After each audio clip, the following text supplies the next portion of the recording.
Dios te bendiga grandemente en esta maravillosa y preciosa mañana. Tu nombre está escrito en el libro de la vida.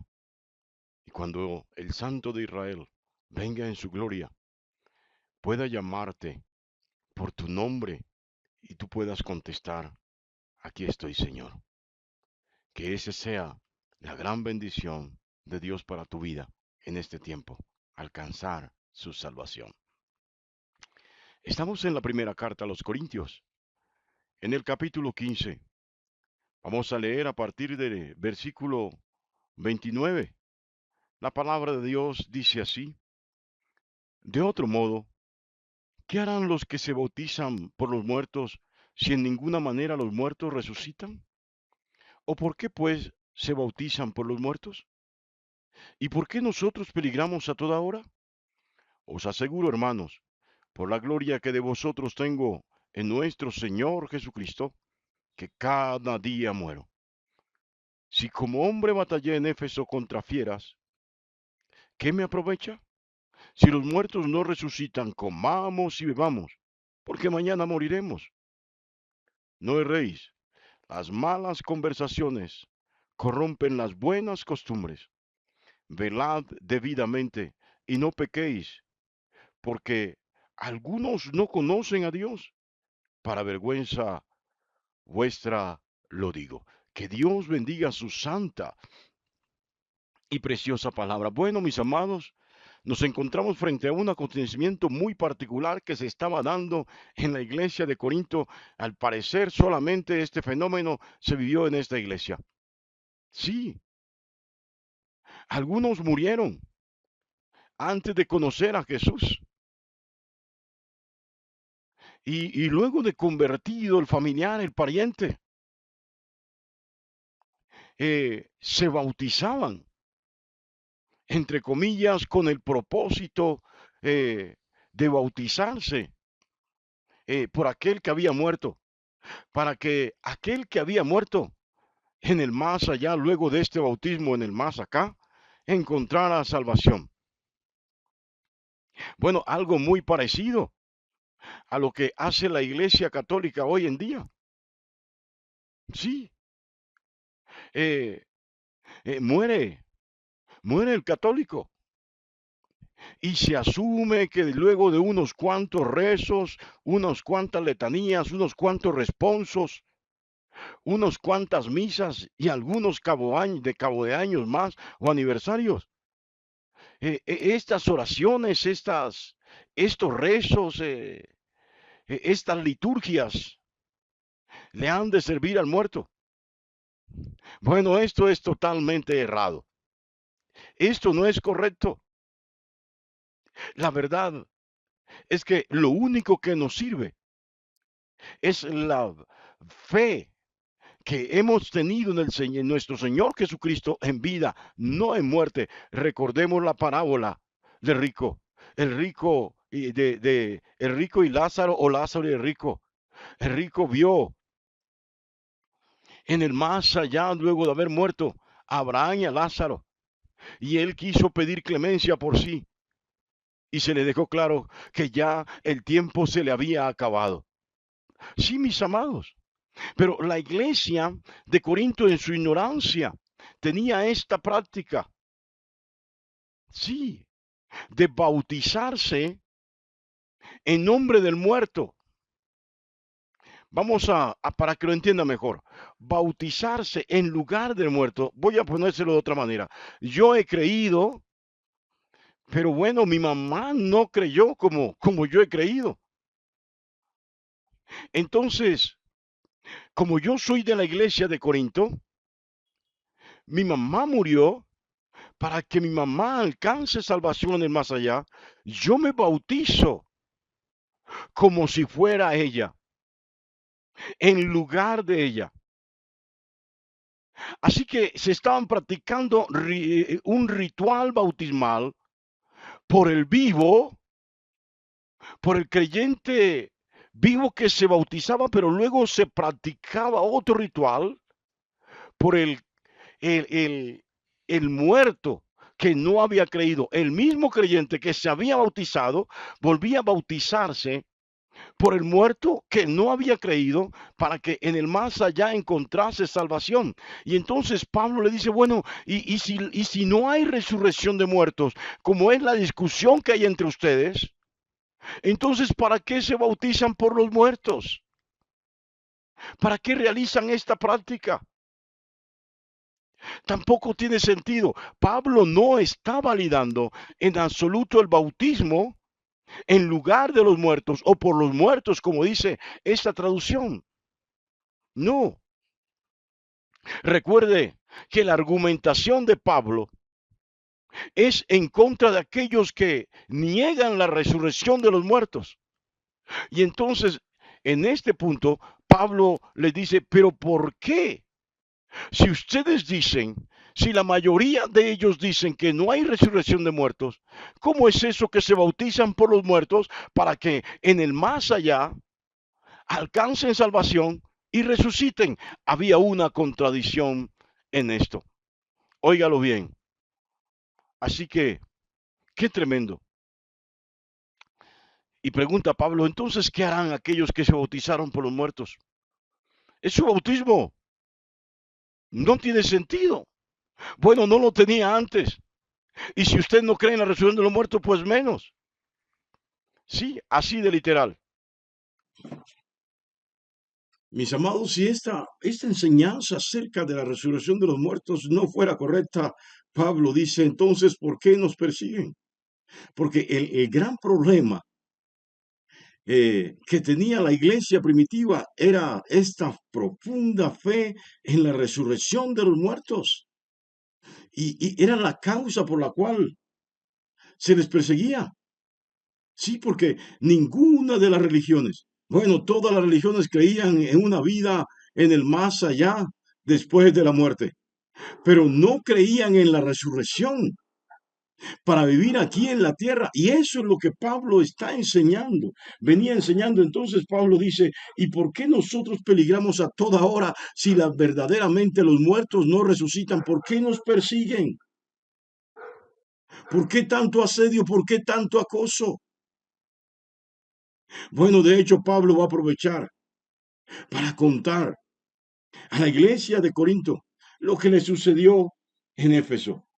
Y entonces Pablo lo dice así: os aseguro, hermanos, por la gloria que de vosotros tengo en nuestro Señor Jesucristo, que cada día muero. Este cada día muero es muy particular. Pablo está advirtiendo que permanentemente ha estado en peligro por esta enseñanza, por esta doctrina.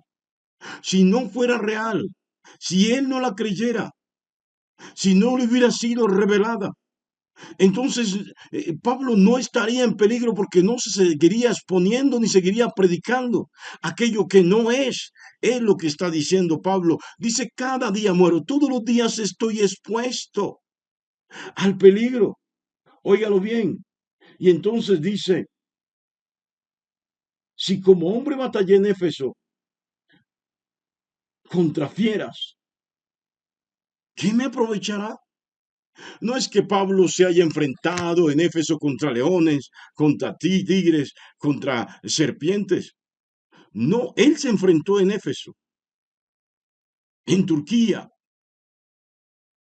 contra líderes políticos, religiosos, grandes opositores del Evangelio de Cristo, aún contra los judíos de la época que no se convirtieron a Cristo, perseguían a la iglesia primitiva y a Pablo como si fuera la cabeza visible de ella. Oh, qué tremendo esto. Porque Pablo dice que eran fieras salvajes, no animales, sino humanamente hablando. Eran unas bestias. Recuerde que alguna vez dieron a Pablo por muerto después de haberlo apedreado. Sí, qué tremendo esto. Entonces dice Pablo, ¿de qué me aprovechará? Si los muertos no resucitan, ¿de qué me aprovecharán todas estas luchas que he tenido, todos estos momentos difíciles, estas persecuciones, estas heridas que me han causado, que me han infringido por esta doctrina que no es? ¿Sabe? Esto es tremendo. Óigalo bien.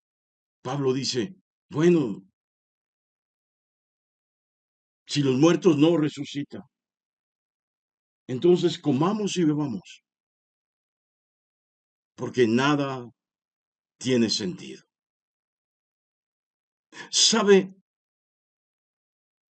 Esta es la doctrina de nuestra fe. Esta es la verdadera y legítima, irrevocable esperanza del verdadero creyente. El verdadero creyente no pone su mirada en las limitaciones, no pone su mirada en las prohibiciones. El verdadero creyente pone su mirada en esta esperanza de la resurrección de los muertos. Pero en la esperanza en la resurrección de los muertos en Cristo. Óigalo bien. Hoy muchos están preocupados, es que yo no me vuelvo cristiano o no voy a la iglesia porque ya me van a prohibir esto, me van a poner a hacer esto, me van a obligar a hacer aquello. Puede que sí, posiblemente no, pero te aseguro que si sí o si no, lo más importante no son las limitaciones, no son las prohibiciones. Lo más importante es que mantengas la fe, que te mantengas firme en la fe, en las convicciones y en los principios de esa fe. Y una de ellas es la esperanza maravillosa y gloriosa de la resurrección de los muertos en Cristo. Y entonces Pablo dice, no tiene sentido si Cristo no resucitó y si no hay resurrección de los muertos, sigan viviendo como seguían, sigan en la violencia, sigan en la impiedad, sigan en la injusticia, sigan en las rivalidades, en los pleitos, en los odios, en las contiendas. Sigan viviendo como venían viviendo. No es necesario volverse del mal camino. Pero si Cristo resucitó, si realmente crees que Él resucitó, entonces debes cambiar de comportamiento. Y si tienes la esperanza de la resurrección en Cristo Jesús, debes volverte a Él, a Jesús. Debes arrepentirte y empezar a caminar conforme a su palabra. Y Pablo sentencia de manera fuerte, deja oír su voz de esta manera. No se equivoquen. No se equivoquen, no sigan el camino errado, no presten oído a lo que no conviene, a lo que no edifica. Y esto es lo que está pasando en las redes sociales. Sí, esto es lo que está pasando hoy en los medios. Los cristianos están sumergidos escuchando doctrinas, enseñanzas que no edifican, que no convienen. Suenan muy bonitas, son muy sutiles, persuasivas también, pero no te edifican. Te llevan a vivir un cristianismo flácido, lánguido, un cristianismo sin sentido, un cristianismo sincrético mezclado con cosas que no son propias de la palabra y tampoco de la fe. Óyelo bien, Pablo dice, no erréis. No prestes oídos, no prestes atención a ciertas enseñanzas que no te edifican. Óyelo bien, puede que suenen muy hermosas, que sean muy sutiles como te dije antes, pero realmente te edificarán. Pablo lo dice así, no erréis, las malas conversaciones corrompen los principios de la fe, corrompen la ética y la moral cristiana. Óigalo bien, las malas conversaciones corrompen las buenas costumbres. Qué tremendo esto, porque Pablo amonestando a la iglesia de Corinto, termina amonestando a toda la comunidad cristiana de nuestra generación. Una generación errada, equivocada, porque ha prestado oído, ha prestado atención a lo que no edifica, a lo que no es el fundamento de la fe cristiana, a lo que no es el sustento, óigalo bien, doctrinal de la iglesia. Y entonces Pablo al mismo tiempo dice, estén atentos, cuidadosamente, y no se equivoquen. Lo dice en el versículo 34, dice, velad debidamente y no pequéis. Esto es, estén atentos, sean cuidadosos. Óigalo bien, no se equivoquen, porque algunos que creen que conocen a Dios, que dan la apariencia de ser espirituales, de tener una relación de intimidad con Dios, realmente no la tienen. Para vergüenza vuestra lo digo. Qué tremendo esto. Pablo da un parte de tristeza. Estoy triste por ustedes. Sí, porque han permitido que sean permeados por enseñanzas vanas, sin sentido, sin principio. Sí, óigalo bien. Pablo, en esta parte de tristeza, abiertamente, dicen, hay muchos entre ustedes que dicen conocer a Dios, pero no tienen idea de quién es Él y cuál es su plan. Qué bueno que hoy abra los ojos. En lugar de estar sumergido recibiendo enseñanzas en las redes sociales, en los medios, sumérgete en la palabra. Busca la presencia de Dios en tu vida y conócelo para que no caigas en el error de aquellos que transgredieron en la antigüedad. Dios te bendiga grandemente en esta maravillosa y preciosa mañana.